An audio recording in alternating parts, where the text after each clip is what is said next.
Magandang araw sa inyo mga chong. So update lang po tayo dito sa nasumpitan natin noong April 3. Bali ito yung kauna-unahang nasumpitan natin mga chong na hindi po natin alaga. Yes po, bali itong baboy na ito mga chong ay anak nung inahin namin, pero binili na po ito ng kabarangay lang din namin. Bali binili po ito nila sa halagang 8,000 noong mahigit 3 months old pa lang po ito mula nung naiwalay. Fattener pa lang po siya noon. Bali napili rin talaga natin ito mga chong na gagawin sanang inahin. Kaso nung time na yun kasi ay pumunta po itong kabarangay namin at naghahanap po sila ng pwedeng gawing inahin. So ibinenta na lang po namin sa kanila. Maganda at mahaba yung pangangatawan niya at talagang matitibay rin po ang paa nito mga chong at pantay rin yung mga kuko niya. At nasa 8 pares rin po ang mga dede neto mga chong, kaya talagang pasok po yung mga katangian na hinahanap natin para sa gagawing inahin.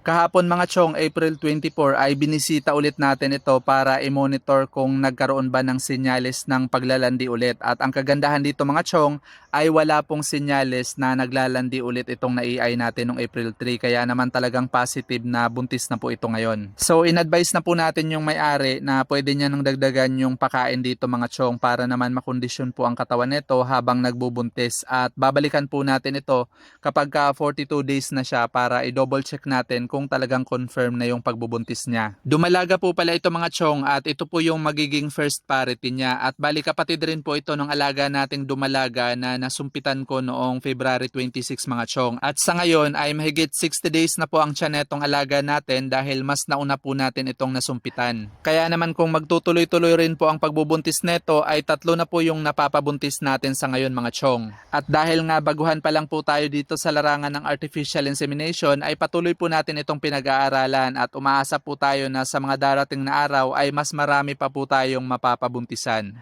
That's all for today's video mga chong. Thank you for watching and happy farming!